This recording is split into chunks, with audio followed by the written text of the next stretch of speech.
साथियों नमस्कार, स्वागत है आपका गवर्नमेंट गुरु 2.0 यूट्यूब क्लासेस में। और आज इस सेशन में हम देखने वाले हैं डेली करंट अफेयर। हम एक सीरीज स्टार्ट करने जा रहे हैं जो जिसमें डेली आपका करंट अफेयर के ना लगभग 10 से 15 क्वेश्चन आपको कराए जाएंगे। और आपके एग्जाम पॉइंट ऑफ व्यू से ये बहुत इंपॉर्टेंट है। और 10 से 15 क्वेश्चन कराने के बाद हर महीने के लास्ट में ये पूरे जो महीने का करंट अफेयर है वो एक वीडियो में कवर करा दिया जाएगा और आपका रिवीजन इससे हो सके। ठीक है, तो चलिए शुरू करते हैं आज का ये क्लास। और ये जो करंट अफेयर है आपके हर एग्जाम के अंदर आने वाला है। और एग्जाम में करंट अफेयर का इंपॉर्टेंस इतनी ज्यादा हो गई है कि सिलेक्शन का आधार बन चुका है करंट अफेयर। ठीक है, तो चलिए शुरू करते हैं। 30 दिसंबर 2023 के बारे में बात करते हैं कि हाल ही में शुद्ध ग्रे एपोफिस के अध्ययन के लिए ओसिरिक्स अपेक्स मिशन किसने लॉन्च किया था दोस्तों? तो ये इंपॉर्टेंट लगा लेना, साइंस एंड टेक के लिए इंपॉर्टेंट है। यूएसए के नासा ने लॉन्च किया था ओसिरिक्स का जो अपेक्स मिशन है, जो यूएसए के नासा ने लॉन्च किया था। इसरो की स्थापना हमारे जैसे वहाँ यूएसए में नासा है, इस तरह से यहाँ पे इसरो है। और इसकी जो स्थापना हुई थी इसरो की 15 अगस्त 1969 में हुई थी। अभी आपको ध्यान है कि आदित्य L1 जो मिशन भेजा गया था सूर्य पे, सूर्य की जो है अध्ययन करने के लिए आदित्य L1 जो लॉन्च किया गया था वो PSLV C57 से लॉन्च किया गया था। दोस्तों इंपॉर्टेंट है, इसका भी ध्यान रखो। और चंद्रयान 3 भी इस साल गया था, तो वो भी आप ध्यान रखना। LVM-3M4 ये जो है आपके लॉन्चिंग व्हीकल का नाम है। LVM-3M4 से चंद्रयान 3 गया था। ठीक है, उसके बाद हम बात करें तो WPEX मिशन के बारे में बात करें तो WPE मिशन जो है स्पेस का ही मिशन है। और ये जो है इंडिया और जापान का संयुक्त रूप से जो लॉन्चिंग है की गई थी। इंडिया और जापान का मिशन है WPEX मिशन। ठीक है, इसके बाद हम बात करें कि UNHCR मतलब United national human right commission की बात करें तो इसके शरणार्थी पुरस्कार से किसे नवाजा गया है? तो दोस्तों उसका नाम है अब्दुल्लाही माहिर। क्या नाम है? अब्दुल्लाही माहिर को जो है शरणार्थी पुरस्कार 2023 से नवाजा गया है। और नेक्स्ट हम आगे बात करते हैं chevalier of the Legion de Honneur. Chevalier of the Legion de Honneur जो है ललिता विंका जो है VR ललिता विंका को लीजन दी आनूर के पुरस्कार से नवाजा गया है। इंपॉर्टेंट है दोस्तों, इसको भी कर लेना अंडरलाइन। आपकी जूनियर अकाउंटेंट की भर्ती हो चाहे और भी आने वाली आगामी भर्ती हो, उसमें जो करंट अफेयर पूछा जाएगा तो अपन लोग क्या करते हैं कि लास्ट में 6 महीने का या पूरे वार्षिक अंक लेके आते हैं और उसको पढ़ते हैं। फिर उसमें मोटी दिखती है अपन को और फिर सोचते हैं क्या छोड़े और क्या पढ़े। तो अपन को क्या केवल 10 मिनट की डेली क्लास लेनी है और क्लास लेने के बाद आपको जो है तैयारी करनी है। और इस वीडियो की जो है सारी सीरीज की मैं प्लेलिस्ट बना दूंगा यूट्यूब चैनल पर। आप चैनल को सब्सक्राइब कर लेना और आपको प्लेलिस्ट मिल जाएगी। जब भी आपका एग्जाम होगा तो रिवीजन करने में आसानी होगी। और बाकी मैं मंथली जो है एक साथ इकट्ठा करके भी आपको इसका जो है मैराथन करवा दूंगा। ठीक है, तो चलें आगे कि 24वां हॉर्नबिल फेस्टिवल 2023, 24वां हॉर्नबिल फेस्टिवल जो मनाया गया था 2023 में, कहां पे मनाया गया था दोस्तों? वो मनाया गया था आपके नागालैंड में। कहां पर? नागालैंड में। ठीक है, नेक्स्ट देखो कि हाल ही में चर्चा में रहे पोम्पे रोग का संबंध किससे है? तो पोम्पे रोग का संबंध इंपॉर्टेंट है साइंस एंड टेक के हिसाब से। तो ये जो संबंध है वो है आनुवांशिकी विकार। ठीक है, आनुवांशिकी विकार से ये जो है संबंधित रोग है। और इस रोग की जो पहली रोगी है वो मिली है निधि सिरोल, जिनका अभी हाल ही में निधन हो गया है। निधि सिरोल जो है आनुवांशिकी विकार के नामक रोग, कौन सा रोग है? पोम्पे रोग। ठीक है दोस्तों, पोम्पे रोग से ये ग्रसित थी और निधि सिरोल इनका नाम था। और पूछा जा सकता है कि आनुवांशिक विकार से संबंधित नया रोग है, निम्न में से नहीं है, ऐसे भी पूछा जा सकता है। तो पोम्पे रोग ध्यान रखना आनुवांशिक विकार से संबंधित है। आपको पता है जो बंगाली खाड़ी और अरब सागर में चक्रवात आते रहते हैं, हर साल कोई ना कोई चक्रवात आता है और उसका जो नामकरण है अलग अलग जो देश द्वारा किया जाता है। ठीक है, जैसे इस बार हमारे जो चक्रवात आया था उसका नाम है बिपरजॉय। कौन सा था? बिपरजॉय जो चक्रवात आया था आपके, उसका नामकरण रखा था बांग्लादेश ने। ठीक है, उसके बाद अभी जो मिचोंग नामक का जो चक्रवात आया है वो म्यांमार ने उसका नाम रखा है। तो ऐसे क्वेश्चन पूछा जा सकता है कि मिचोंग जो नाम रखा है चक्रवात का किस देश ने रखा है? म्यांमार। देखो नाम रखने का एक बिल्कुल अलग से जो क्या होता है इनका पैटर्न होता है कि बारी बारी ये जो देश हैं चक्रवात आने वाले होते हैं उनका नाम डिसाइड कर देते हैं। जैसे कोई चक्रवात अभी अरब सागर में आया था इस साल जो जुलाई में आया था, उसका नाम रखा था बांग्लादेश ने बिपरजॉय। और मिचोंग रखा है अभी जो मिचोंग चक्रवात आया है उसका नाम रखा है म्यांमार ने। और इससे पहले जो तेज चक्रवात आया था उसका नाम रखा था भारत ने, तेज। ठीक है, नेक्स्ट देखो 84वीं ग्रैंड मास्टर कौन है, तो आर वैशाली जी 84वीं ग्रैंड मास्टर है। दोस्तों ग्रैंड मास्टर से संबंधित क्वेश्चन ईओ और आरओ की भर्ती में जो 2023 में मई में हुई थी उसमें पूछा गया था। 83 या 82 का ग्रैंड मास्टर कौन है। तो ये क्वेश्चन मोस्टली लोगों का गलत हुआ था, क्योंकि इतना मतलब देखा नहीं था लोगों ने कि इतना मतलब डीपली पूछा जाएगा। तो इसलिए ग्रैंड मास्टर का ध्यान रखना कि पूछा जा सकता है जब भी पेपर का स्तर अच्छा होगा। तो आर वैशाली जो है आपके ग्रैंड मास्टर रही थी। 82वीं भारतीय सड़क कांग्रेस 82वीं भारतीय सड़क कांग्रेस की जो है प्रारंभ किया गया है, और ये प्रारंभ किया गया है कहाँ से शुरू हुआ है, गांधीनगर गुजरात से। गांधीनगर गुजरात से कांग्रेस का प्रारंभ किया गया सड़क पे, भारतीय सड़क कांग्रेस का, है ना। और नेक्स्ट देखो भारतीय नौसेना मतलब नेवी में युद्धपोत की कमान संभालने वाली पहली महिला अफसर कौन है।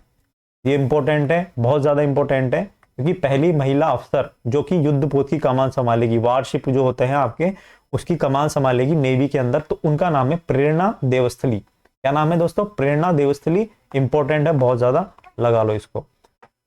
नेक्स्ट देखो कि हाल ही में गणित श्रेणी में ब्रेक थ्रू पुरस्कार किसे मिला है। ब्रेक थ्रू जो पुरस्कार है इसको विज्ञान का ऑस्कर अवार्ड भी कहा जाता है दोस्तों। विज्ञान का ऑस्कर अवार्ड भी कहा जाता है, जो गणित की श्रेणी में ब्रेक थ्रू अवार्ड दिया जाता है। ये मिला है आपके साइमन ब्रेंडल को। किसे मिला है, साइमन ब्रेंडल को। इंपॉर्टेंट है। इसका जो आयोजन है पुरस्कार का वो हुआ था लॉस एंजलिस LA के अंदर, है ना। यूएसए के अंदर एक शहर है, सिटी है LA, वहां पर। और आपको ध्यान है कि यूएसए में जो है LA के अंदर 34वां ओलंपिक का आयोजन किया जाएगा 2028 के अंदर। जो 34वां ओलंपिक होगा और ये 2028 में आयोजित होगा, और ये कहाँ होगा, LA के अंदर, ठीक है। और नेक्स्ट देखो व्यास सम्मान इंपॉर्टेंट है एग्जाम पॉइंट ऑफ व्यू से। राजस्थान के जितने भी एग्जाम है उसमें जो है इंपॉर्टेंट है ये व्यास सम्मान। तो व्यास सम्मान किसे मिला है, पुष्पा भारती को मिला है। प्रित्जकर अवार्ड जो है डेविड चिपलर फील्ड को मिला है। डेविड चिपलर फील्ड को प्रित्जकर अवार्ड मिला है। व्यास सम्मान पुष्पा भारती को मिला है। और ग्रेमी अवार्ड से हम बात करें तो रिकी केज को ग्रेमी अवार्ड से नवाजा गया है। इसे ग्रेमी अवार्ड से रिकी केज को नवाजा गया है, ठीक है। हिंदी साहित्य अकादमी पुरस्कार जो मिला है वो मिला है आपके संजीव को। किसको मिला है, संजीव को। तो ये पुरस्कारों की श्रेणी को ये ध्यान रखना है अपन को। ये पुरस्कार की जो श्रेणी है इसको ध्यान रखना है, क्योंकि यहां से क्वेश्चन आता है एक पुरस्कार का, ठीक है। अब आगे चलते हैं कि हाल ही में केंद्रीय औद्योगिक सुरक्षा बल मतलब CISF की जो प्रमुख बनी है, पहली महिला बनी है CISF की प्रमुख। उनका नाम है नीना सिंह। नीना सिंह इसलिए इंपॉर्टेंट है क्योंकि दोस्तों ये राजस्थान कैडर से हैं, और राजस्थान कैडर के होने के साथ साथ ये राजस्थान कैडर की पहली महिला IPS है जो कि आपके CISF की प्रमुख बनी है। CISF की बात कर लें तो 1969 में इसकी स्थापना हुई थी, और 1968 में जो अधिनियम है उसके तहत हुई थी। इनका जो ध्येय वाक्य है संरक्षण और सुरक्षा इसका ध्येय वाक्य है। ये ध्यान रखो कि नीना सिंह कौन से कैडर की है, राजस्थान कैडर की है। इंपॉर्टेंट है क्योंकि राजस्थान के एग्जाम में ये क्वेश्चन पूछा जाएगा। सीमा सड़क संगठन BRO हम बात करें, बॉर्डर रोड ऑर्गेनाइजेशन के हेड की बात करें तो अभी जो नियुक्त किए गए हैं वो है रघु श्रीनिवासन। कौन है, रघु श्रीनिवासन।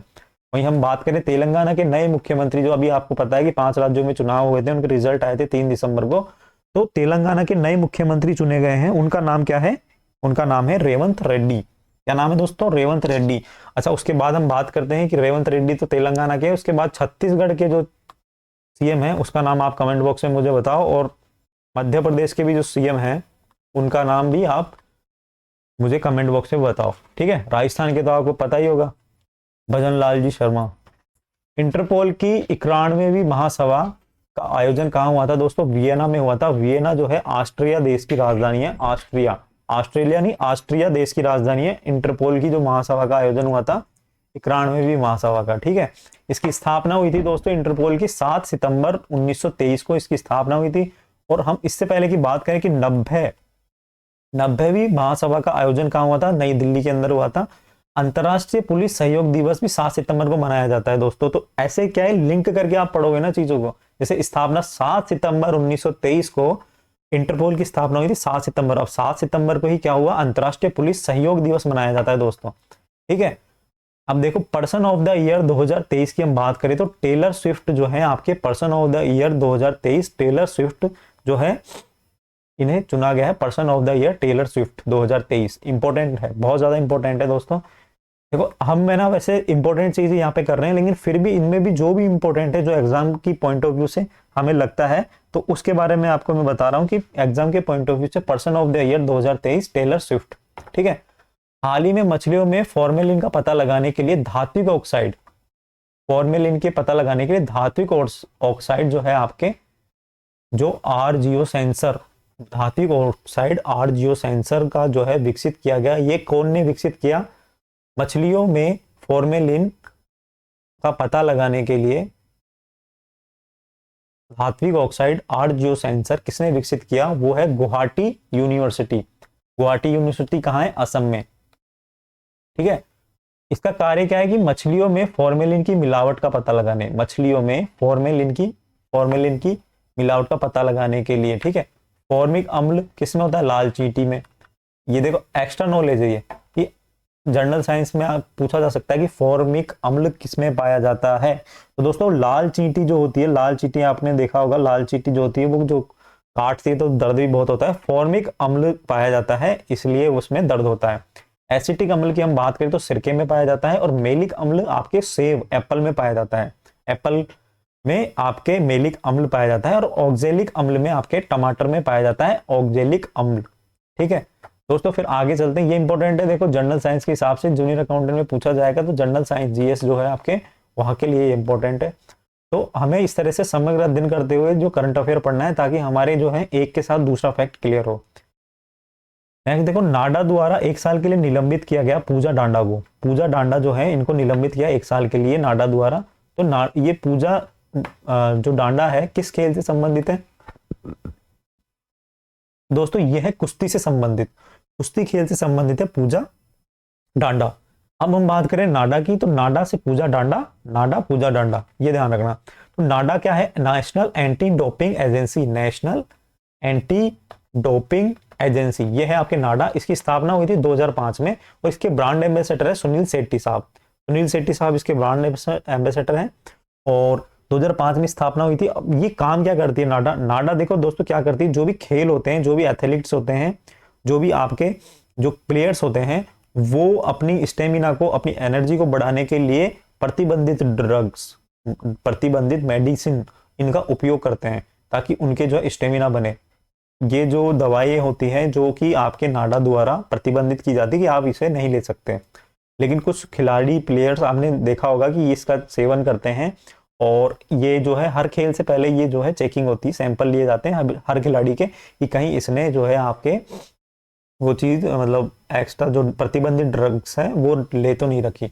अगर वो ले लेते हैं तो उनको प्रतिबंधित किया जाता है। 1 साल के लिए किया जा सकता है, 3 साल के लिए मैक्सिमम किया जा सकता है। तो नाडा ये काम करती है, और वाडा वर्ल्ड लेवल पे करती है। तो इसमें वर्ल्ड एंटी डोपिंग एजेंसी है, इसकी स्थापना 1999 में हुई थी। इसका जो हेडक्वार्टर है उसकी हम बात करें तो वो है मॉन्ट्रियल, कनाडा के अंदर। मॉन्ट्रियल शहर है कनाडा के अंदर, इसका जो है वाडा का जो है हेडक्वार्टर है। उसके बाद हम बात करें तो WTA player of the year पुरस्कार, WTA player of the year पुरस्कार 2023 का ईगा स्वियाटेक को जो है नवाजा गया है। वहीं पुरुष एथलीट ऑफ द ईयर पुरस्कार, पुरुष एथलीट ऑफ द ईयर पुरस्कार आपके लियोनेल मेसी जो आपके फुटबॉलर हैं, और किस टीम से है ये आप मेरे को कमेंट बॉक्स में बताएं, किस टीम से है, कौन सी टीम है इनकी। ठीक है, ये आप मेरे को कमेंट बॉक्स में बताएं। अमृत प्रौद्योगिकी हम बात करें तो अमृत प्रौद्योगिकी किसने विकसित की है? अमृत टेक्नोलॉजी की हम बात करें तो IIT मद्रास द्वारा ये विकसित की गई है। ठीक है, और नेक्स्ट देखो हम 7 नंबर पे पहुंच चुके हैं। और हाल ही में राजस्थान में उच्च न्यायालय के मुख्य न्यायाधीश पद पे किसे नियुक्त किया है? बहुत ही ज्यादा इंपॉर्टेंट क्वेश्चन है, बहुत ही ज्यादा इंपॉर्टेंट क्वेश्चन है। तो उनका नाम है MM श्रीवास्तव। MM श्रीवास्तव के बारे में आपको पता होगा कि ये पहले भी कार्यवाहक रह चुके हैं, और अभी मणिंद्र मोहन श्रीवास्तव को जो है मुख्य न्यायाधीश बनाया गया है, और राजस्थान का मुख्य न्यायाधीश बनाया गया है। साथ साथ में इसके अलावा झारखंड के भी नए मुख्य न्यायाधीश हैं, वो है BR सारंगी साहब, और पंजाब हरियाणा के हैं शीलू नाग, और इलाहाबाद के हैं अरुण बंसाली। तो ये ध्यान रखना, राजस्थान के कौन से? MM श्रीवास्तव। और इसको हटा के बनाया गया ये आप मेरे को कमेंट में लिख सकते हैं। सुप्रीम कोर्ट की पहली महिला न्यायाधीश कौन है? थी फातिमा बीबी। फातिमा बीबी सुप्रीम कोर्ट की पहली महिला न्यायाधीश कौन थी? फातिमा बीबी। इंदिरा गांधी शांति पुरस्कार 2023, इंदिरा गांधी शांति पुरस्कार जो मिला है 2023 का, वो मिला है आपके डेनियल बोरेन नोइम को और अली अबू अब्बाद, दो जनों को मिला है, डेनियल और अली। डेनियल और अली को जो है आपकी इंदिरा गांधी शांति पुरस्कार 2023 से नवाजा गया है। आगे चलते हैं दोस्तों। देखो वीडियो ज्यादा लंबी करने से मतलब नहीं है, हमें जो है हमारे काम की चीज देखनी है ताकि हमारा एग्जाम में जो है सिलेक्शन हो जाए, हमारे क्वेश्चन हो जाए, बस इससे ज्यादा हमारा कोई उद्देश्य है नहीं। हाल ही में केंद्र सरकार ने किस राज्य के उल्फा सशस्त्र संगठन से शांति समझौता किया है?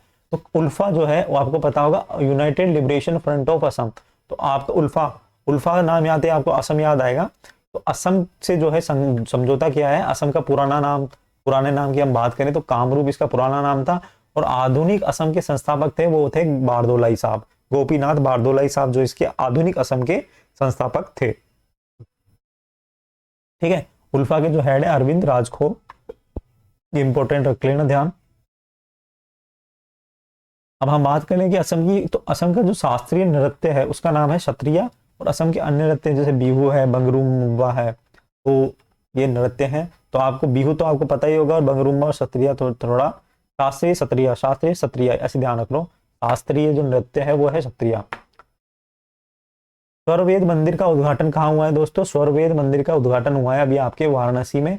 उसके बाद हम बात करें हाल ही में विश्व महिला रैपिड शतरंज, महिला रैपिड शतरंज चैंपियनशिप जो 2023 में कोनेरू हम्पी ने कौन सा स्वर्ण पदक जीता है, सॉरी कौन सा पदक जीता है? कोनेरू हम्पी ने कौन सा पदक जीता है? तो दोस्तों वो जीता है सिल्वर मेडल। सिल्वर मेडल जो है कोनेरू हम्पी ने जीता है, और रजत पदक आपके बोड्रा नूकू रूस की जो महिला है उन्होंने जीता है। ठीक है, अब हम बात करें कोनेरू हम्पी ने जो ये मेडल जीता है, ये जो प्रतियोगिता है महिला रैपिड शतरंज कहाँ आयोजित हुई थी? तो ये आयोजित हुई थी दोस्तों समरकंद, उज्बेकिस्तान के अंदर समरकंद एक जगह है, वहां पर ये जो है इसका आयोजन किया गया था। तो उज्बेकिस्तान समरकंद याद रखना आप। और पुरुष वर्ग में जो स्वर्ण पदक मिला है वो मिला है कार्लसन को, 5वीं लगातार जीत है उनकी, लगातार 5वीं जीत है। तो स्वर्ण पदक मिला है आपको, किसको मिला है? कार्लसन को जो है स्वर्ण पदक मिला है। और उज्बेकिस्तान के समरकंद में इसका आयोजन हुआ था। तो उज्बेकिस्तान की राजधानी क्या है दोस्तों? वो है उज्बेकिस्तान की राजधानी ताशकंद। कौन सी राजधानी दोस्तों? ताशकंद इसकी राजधानी है। हम बात करें भारत और उज्बेकिस्तान के मध्य एक युद्धाभ्यास चलता है, तो उस युद्धाभ्यास का नाम है दस्तलिक। क्या नाम है? दस्तलिक। दस्तलिक जो है इसका नाम है जो युद्धाभ्यास है। ठीक है, इसके बाद हम बात करते हैं हाल ही में प्रजापालन कार्यक्रम कहाँ प्रारंभ हुआ है? तो प्रजापालन कार्यक्रम आपके कहाँ प्रारंभ हुआ है? तेलंगाना राज्य में प्रजापालन जो है कार्यक्रम प्रारंभ हुआ है। और इसका उद्देश्य क्या है? इसका उद्देश्य कि सरकारी योजनाओं को सभी को लाभ मिले, सरकारी योजनाओं का लाभ क्या है? सभी को मिले। और हम बात करें कि तेलंगाना की राजधानी की बात करें, तो आप मेरे को राजधानी की बात करें तो आप मेरे को बता सकते हो कि क्या है? तो हैदराबाद इसकी राजधानी है। और हम बात करें कि मुख्यमंत्री जो नए चुने गए हैं वो हैं आपके जो सीएम है, ऊपर आया भी था अभी, रेवंत रेड्डी।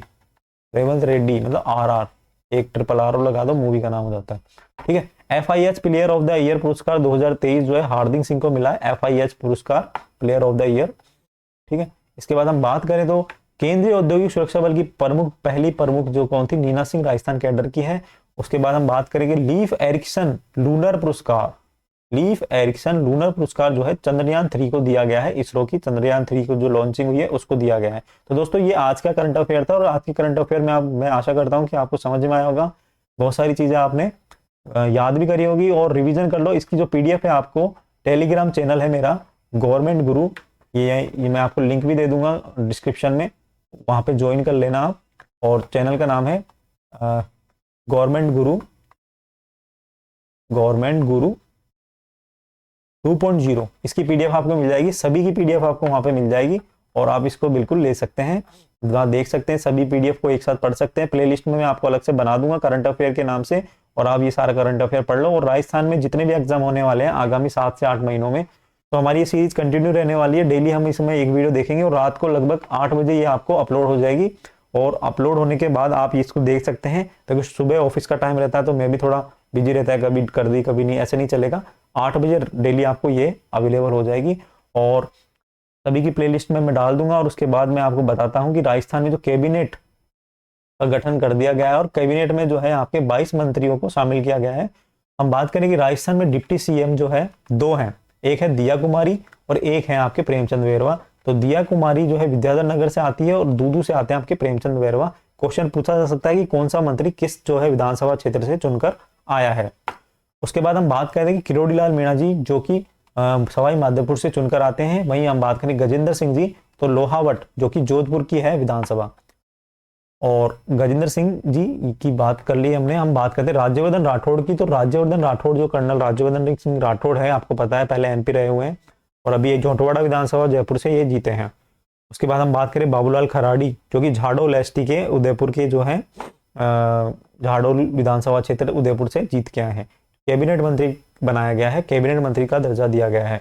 हम बात करें मदन दिलावर जो कि काफी सीनियर जो है विधायक है, रामगंज मंडी से आते हैं, कोटा में जो है रामगंज मंडी सीट है, यहाँ से ये चुनकर आते हैं। वहीं पे जोगाराम पटेल की हम बात करें तो लूनी से ये चुनकर आते हैं। और सुरेश सिंह रावत की हम बात करें तो ये पुष्कर से चुनकर आते हैं जो कि अजमेर में स्थित है। पुष्कर से कैबिनेट मंत्री का दर्जा दिया गया है। आपने देखा होगा इस बार की जो कार्यकर्ता है, जमीनी कार्यकर्ता, उनको जो है आपके ये पद दिए गए हैं। बड़े बड़े सीनियर नेताओं के कहीं नाम ही नहीं, जैसे हम बात करें कालीचरण सर्राफ की, श्री चंद्र कृपलानी जी की, वसुंधरा राजे की। तो बहुत ही बढ़िया इनिशिएटिव है कि यह जो है जमीन से जुड़े हुए लोग हैं, इनको सारी समस्याओं का पता है, लोगों की समस्या जानते हैं अच्छी तरह से। तो इनको जो है मंत्री पद दिया गया है और मंत्री पद देने के बाद ये आशा करते हैं कि बहुत ही अच्छा काम करेंगे आने वाले 5 सालों के अंदर। अविनाश गहलोत की हम बात करें पाली जैतारण से और दूसरे पाली सुमेरपुर से जो है जोराराम कुमावत। तो ये दोनों है पाली से। तो पाली से 2 मंत्री मिले हैं और वो भी कैबिनेट मंत्री मिले हैं। वहीं बात करें प्रतापगढ़ से तो हेमंत मीणा जो है प्रतापगढ़ सीट से चुनकर आए हैं। वहीं मालपुरा से टोंक से कन्हैया लाल जी मालपुरा टोंक से चुनकर आए हैं। वहीं बात करें सुमित गोदारा लूणकरसन विधानसभा बीकानेर से चुनकर आए हैं। अलवर सिटी से आपके संजय शर्मा जी चुनकर आए हैं। और ये आपको याद करना है कि गौतम कुमार क्वेश्चन आ गया। गौतम कुमार जो है आपके जो स्टेट और राज्य मंत्री है स्वतंत्र प्रभार, जो कौन सी सीट से जीत कर आए हैं। तो दोस्तों ये क्वेश्चन में पूछा जा सकता है। तो स्टेट देखो 12 तो कैबिनेट मंत्री हो गए, 12 के बाद हम बात करें 5 जो है राज्य मंत्री स्वतंत्र प्रभार। तो ये अलवर के एक तो है संजय शर्मा, एक है गौतम कुमार बड़ी सादरी चित्तौड़गढ़ से, और एक है झाबर सिंह खर्रा जो कि सीकर से है, सवाई श्री माधोपुर सीकर में जगह है, विधानसभा क्षेत्र है। तो झाबर सिंह खर्रा जो है स्टेट राज्य स्वतंत्र प्रभार है। और उसके बाद हम बात करें श्री गंगानगर के कर्णपुर से सुरेंद्र पाल सिंह टीटी जो कि चुनते ही विवादों में आ गए, मंत्री चुनते ही विवादों में आके, ये इतिहास पहली बार हुआ होगा कि कांग्रेस वाले मुद्दा उठा रहे हैं कि इनको जो है आचार संहिता लगी हुई थी, उस दौरान इनको मंत्री चुन लिया गया। कर्णपुर में आपको पता होगा कि जो है उपचुनाव हुए थे। तो और आगे चलते हैं कि हीरालाल नागर कोटा के संगोद से जो है हीरालाल नागर राज्य मंत्री स्वतंत्र प्रभार है। उसके बाद हम बात करें ओटाराम देवासी सिरोही से हैं और सिरोही से जो है राज्य मंत्री का दर्जा दिया गया है। और मंजू बागमार एकमात्र महिला सीएम के अलावा, डिप्टी सीएम के अलावा एकमात्र महिला मंजू बागमार जो जायल नागौर से जो है चुनी गई है और ये है जो आपके राज्य मंत्री का दर्जा दिया गया है। नागौर के ही नावा से विजय सिंह जी को जो है मंत्री पद मिला है।